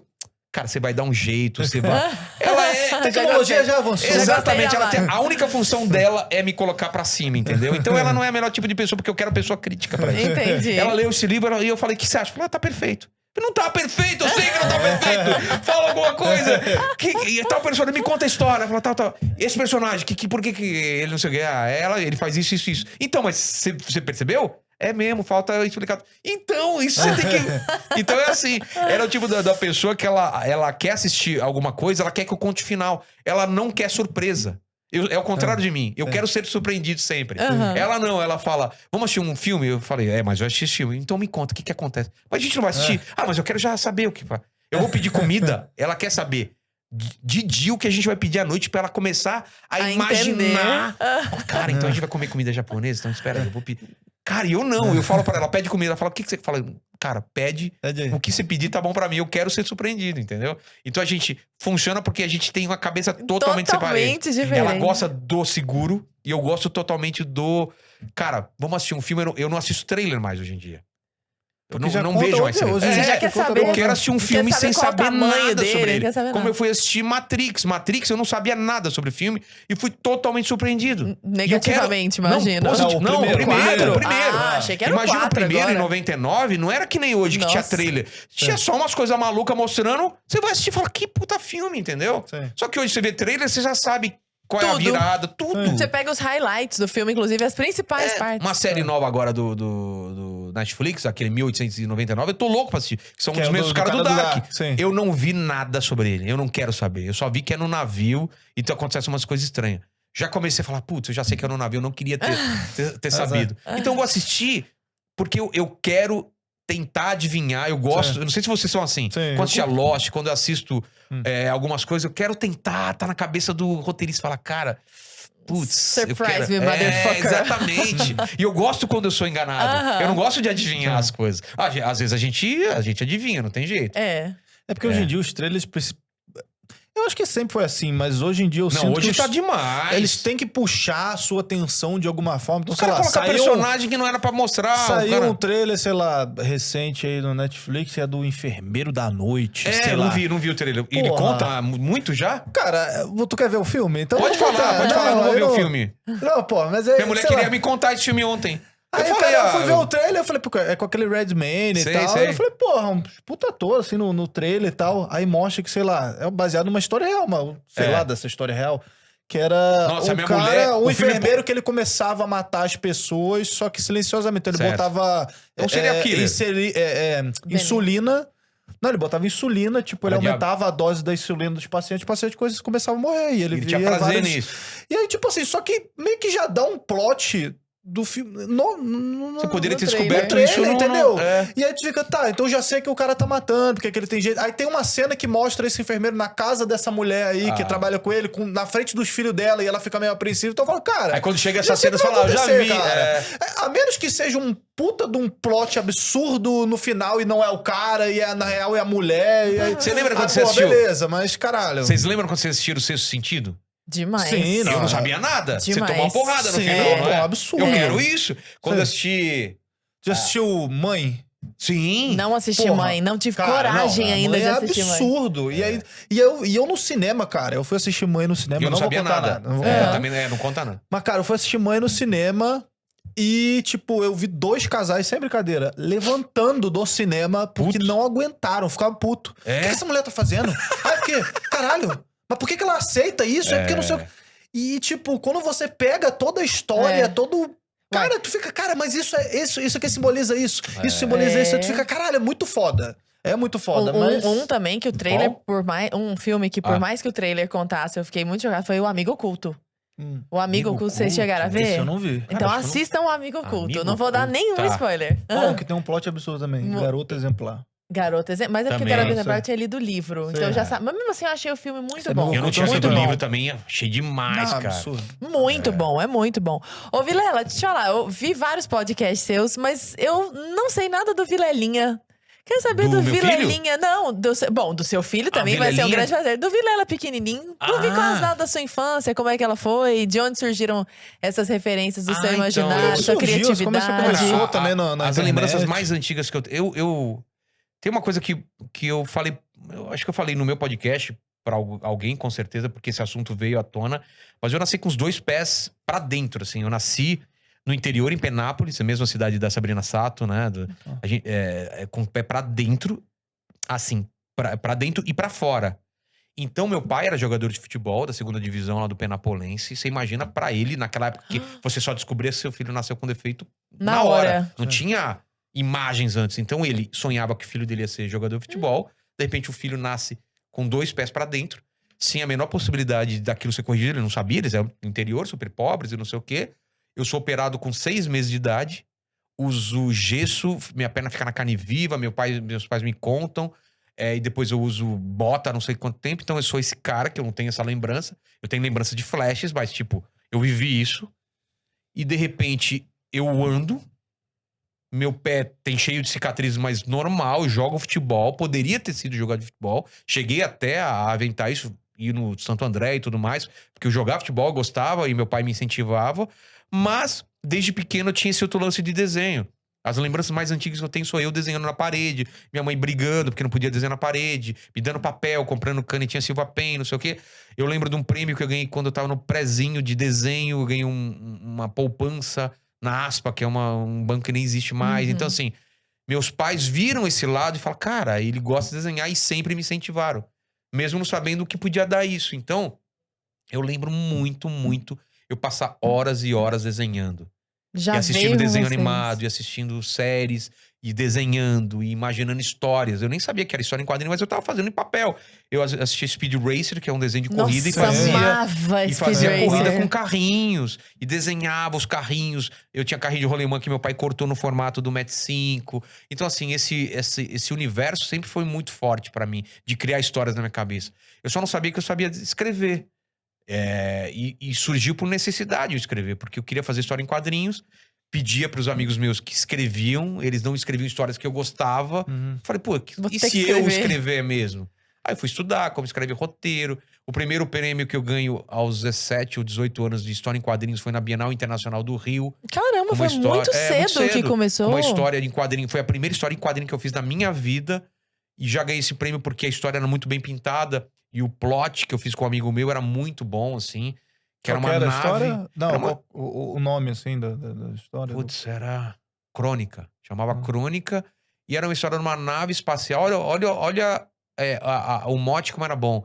Era uma nave espacial analisando os setores desconhecidos da galáxia. De repente, ela recebe um sinal em uma linguagem desconhecida. Eles começam a tentar traduzir aquilo. De repente, eles veem de onde vem essa imagem, essa linguagem. É uma nave absurdamente grande, maior do que o planeta Saturno, do que um planeta maior do nosso sistema solar, uma coisa absurda que era impossível seres humanos ou alguma inteligência ter construído aquilo. Eles se dão conta que aquilo só pode ter sido Deus, é Deus que está na frente deles. E aquela linguagem tem que ser traduzida porque é a voz de Deus falando com eles. Então, começa a ter gente se matando. Meio gente... achegada. Exato. Cara, eu ia falar isso. Eu falei, já viu esse filme aí? Isso foi de 91. O povo copia suas ideias, 90, né, 94. Mas desculpa, te Não atrapalhei. tem nada a ver, porque você vai ver. Eles começam a tentar descobrir isso, começa a gente, uma nova seita começa a rolar lá dentro, começa aquela discussão. Depois de alguns dias, o cara começa a traduzir, e aí vem a tradução. Ó, voz que que anda pelo universo numa forma tão diminuta, só Deus poderia ser tão compacto. A outra nave vê eles e acredita que eles são Deus porque eles não conseguem conceber que uma forma inteligente possa ser tão diminuta. Então eles achando que outra nave é Deus e a outra nave imensa mandando uma mensagem para eles, orando para eles, achando que eles são Deus também, e termina nisso, assim. As pessoas meio pedindo essa...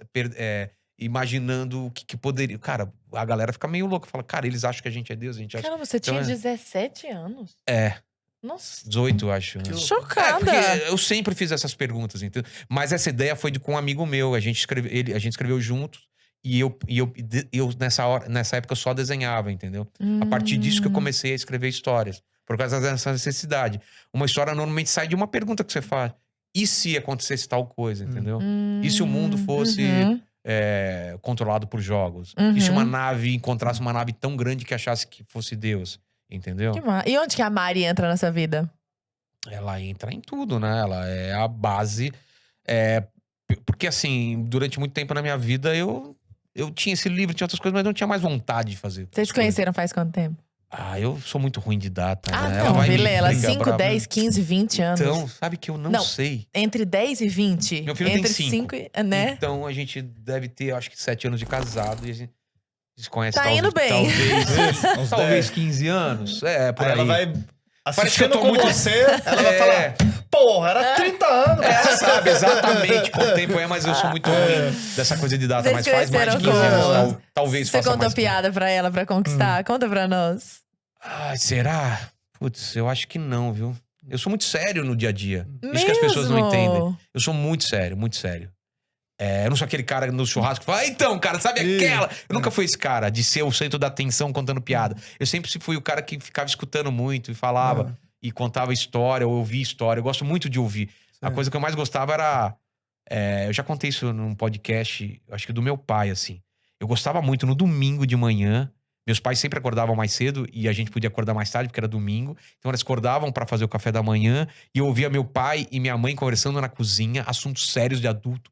E eu ficava escutando e eu mergulhava naquilo. Sobre boleto, sobre pagamento, sobre não sei o que. Assunto super chato. Super chato, que eu achava demais. Eu falava, cara, eles não falam isso na minha frente. Olha que louco. Essa é a vida adulta. Ou no ônibus, você tá aqui e tem gente falando com outra pessoa. Eu sempre gostei de ouvir universos ou coisas que eu não fazia chama parte. Fofoca isso. Exato. Mas, por exemplo, eu já namorei uma enfermeira. E ela falava assim, Ari só quer me comer, por que ele tá querendo saber tanto da minha profissão? Eu falo, não, mas como que é o dia a dia? Que foi a coisa mais louca que você já pegou lá, que você viu? Já viu fratura exposta, sabe? Ela fala, cara, por que ele quer saber? Ninguém quer saber essas coisas. E eu sempre tive essa curiosidade, entendeu? E isso foi, eu acho que meu jeito de vencer a timidez. É a conversa, é se interessar pelo outro, entendeu? E, Vilela, a gente se encaminhando pro fim, eu queria que você desse uma mensagem aí pra galera, pessoal que tanto te acompanha, que acompanha também aqui a Brasil Paralelo. Acho que é muito junto também o público. O crossover né, maravilhoso, né? Maravilhoso, assim. E é bom te ver falando. Também, né? Porque você vê eu escutando e às vezes falando agora. Eu tô do outro lado da mesa. Não tô acostumado. Tá até doendo minha garganta. Eu nunca falei tanto assim durante tanto tempo. Mas foi ótimo conhecer esse universo. Deixa uma mensagem pra galera de casa também. Dá pra ver aqui? Eu vou deixar o que tá tatuado aqui em mim, assim, ó. Muito bom. Faça boa arte, assim. Pô, do cacete. Eu acho que quem é artista, quem trabalha com arte, quem trabalha com essa possibilidade de mudar a vida das pessoas. E quando eu falo mudar a vida das pessoas, as pessoas pensam que é um livro que vai mudar o pensamento de uma geração. Não, cara. É uma risada que uma pessoa dá com uma piada sua. É um podcast que você faça sobre autismo que eu fiz e que aquilo ajude uma mãe que acabou de receber a notícia que o filho dele é autista. Qualquer coisa que você mude a vida das pessoas com o que você faz. Porque tem tanta gente fazendo coisas ruins ou mais do mesmo, que não tem por que você entrar nesse ramo de arte de uma forma que, eu vou fazer isso por causa de dinheiro, vou fazer isso só simplesmente por fazer. O dinheiro vem depois. O dinheiro vem, cara. Se você é bom... Dá o mesmo trabalho você fazer uma coisa ruim e uma coisa boa. Dá o mesmo trabalho. Se eu escrevesse esse livro que eu não tivesse satisfeito com ele, mas de uma forma mais comercial, e que eu não... Fala assim, eu vou fazer esse livro porque eu quero ser conhecido como um autor. Dá o mesmo trabalho do que eu falar, vou fazer o melhor livro que eu posso fazer. Dá o mesmo trabalho, porque do outro jeito eu vou ter que também tentar escrever um livro legal e tal. Eu só não vou ser eu. Eu vou estar escrevendo com outra voz.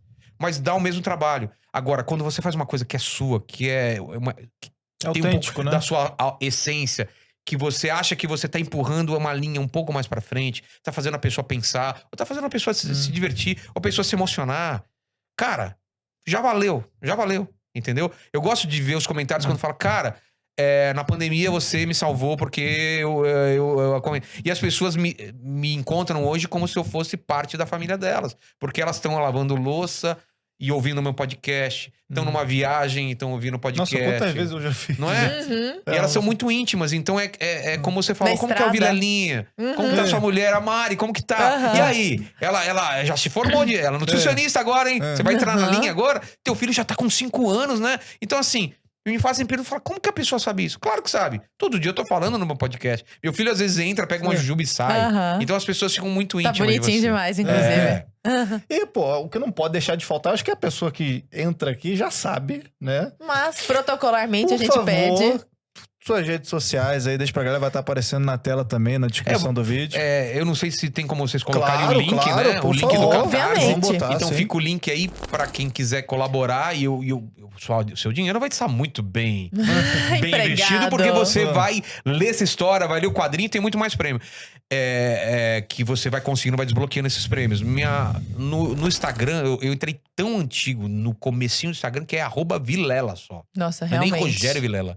Eu lembro que no começo era muito diferente, não é que nem hoje. Você passava as fotos por fax pra ser publicado lá. Era tudo Caraca. mato. Era tudo mato, tô brincando, não era fax. Eu tô acreditando, não era fax, Eu tá? já tô entrando, eu falei, nossa, era? Era mesmo, né? Não, eu já tô quase acreditando na história do livro. Mas Aqui já. Não, Eu você tô vai assim, terminar esse livro e caraca. falar, faz muito sentido isso, hein?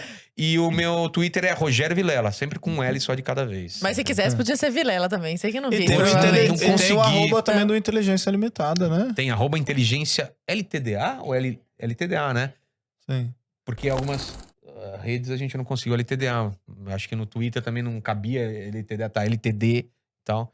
Mas tá lá. E sua inteligência não é nada limitada. Você fica abrindo Mas é uma todo desculpa. podcast Mas, falando mas eu fico muito confortável com isso. É. Porque qualquer pessoa fala, como você é burro? Você perguntou pro... Eu avisei. Vai um cara lá falar sobre avião e eu chamo o motor de turbina e todo mundo, nossa, aquilo não é turbina, é motor. Eu falo, tá, olha o nome do meu programa, Inteligência Limitada. Eu tenho esse direito. Pô, esse astrônomo, no outro dia eu tô recebendo, eu não sei que novela que a pessoa fez às vezes, Mas entendeu? sabe que a gente pode começar a usar isso? Toda vez que alguém falar assim, ó... Para de conversar entre vocês, deixa o entrevistado falar, que às vezes o pessoal implica. sim, o Você pessoal fala não duas entende, né? frases, fala... O programa chama Conversa Paralela, tem uma tá galera rolando que uma implica conversa até paralela. com as bebidas na mesa aí. Implica Não, muito. pô, implica Meu muito. cenário, já viu meu cenário? Já, Nossa, maravilhoso. é muito, muito lotado de coisa seu cenário. Tira esse macaco Tira daí. esse cabeça de macaco. Você é a favor da morte dos animais? Coitado dos animaizinhos. É um macaco empalhado. Não é, olha aqui, não é um macaco empalhado. Aquilo é de plástico, tá? Nossa senhora, não é Nossa, a terrível. galera começa a galera fala assim, tá louca. eu tenho toque e se eu fosse você, eu tiraria esse cenário e colocaria uma cortina ouve no atrás. áudio, Você não caralho. sou eu. Eu falo assim, Você eu não respondo sou isso, eu. falar, Ouve no áudio, vai né? só no áudio. Como eu tive um cliente uma vez na produtora, que uma vez falou assim, a gente tava fazendo um comercial e ela falou assim, putz, tem como você me mandar só o vídeo, porque o áudio não, a trilha não tá aprovada, eu quero ver só o vídeo. Eu falei, querido, abaixa o volume. Eu falei, é mesmo? Sensacional. Cara, eu tenho cada história de cliente. Caraca, meu Deus do céu. Do cara falar assim, pô, eu não gostei desse laranja que vocês colocaram aqui nesse anúncio. Eu falar, mas que laranja você gostaria? Um laranja claro, mas não, um laranja mais criativo. Como que é um laranja mais criativo? Ele escolheu o laranja. Esse aqui é um laranja criativo. Não, ele escolheu o laranja. A partir daquele momento, aquele laranja no nosso Pantone ficou escrito como laranja criativo. Se vocês me pediram laranja criativo, eu sei exatamente qual é a laranja. Rodrigão, pra fazer a thumb desse Não, podcast. laranja criativo. Use o Eu laranja quero um criativo. laranja criativo, tá bom? Ou então assim, eu queria um azul. Que azul? Ah, cara, dá uma olhada no céu aí. Esse azul que tá agora... Mas, cara, eu tô na Zona Sul, você tá lá... E outro, o céu que eu tô vendo não é o mesmo céu que você tá vendo, cara. Larinha, maravilhoso, né? Não, que bom conhecer você, Vilela. Dá pra mais gente fazer um só sobre profundamente. quadrinho, dá pra falar só sobre agência. Cara, tem... Só sobre as histórias de produção. Exato. Só sobre meu filho. Cara, tem história sobre meu filho. Ah, isso significa que essa é só a parte 1. Então vai ter Exatamente. outra parte, É então. o volume 1 dos Jogos Apocalipse. Pronto. Cara, tem que fazer igual o Rogério Skylab, que a cada CD que ele soltava, ele ia no jogo, entendeu? A cada Exato. livro que tu Pô, soltar fechou. chega aí. Fechou, tá combinado então. Pessoal de casa, até o próximo Conversa Paralela, muito bom ter você aqui. Ó, a gente não fica pedindo like, nem pra compartilhar toda hora. Mas dê like, Mas pelo amor de compartilhe. Deus, né? Pelo amor de Deus, já começou, já tinha que E escreve deixar nos no like. comentários que tipo de pessoa você é. Você é papel, pedra ou tesoura? Isso, Quero ver no boa. comentário o que você acha que você é. Vamos boa. lá. E se fosse uma cor, você seria qual também, né? Laranja criativa, azul celeste. animal você seria. Ô, Larinha. Muito bom, muito bom. Obrigado Obrigada, demais, querido. obrigado pelo Obrigada espaço. demais. Falei viu? demais, né? Falou tudo que a Nossa, gente cara. queria ouvir. Falou menos, na verdade. A gente queria ouvir ainda mais. Quando os Vai ter que ter parte convidados 2. falam pra mim, eu falei demais. Eu falo, não, cara, é maravilhoso. Quando o convidado fala Maravilhoso. muito, meu trabalho é muito mais fácil. O Daniel, quando você pergunta, e aí, o que você fez? Ah, foi legal. Cri. Mas obrigado, Bola obrigado de feno demais. passando. Exato. Beijo, meu povo. Até a próxima. Valeu.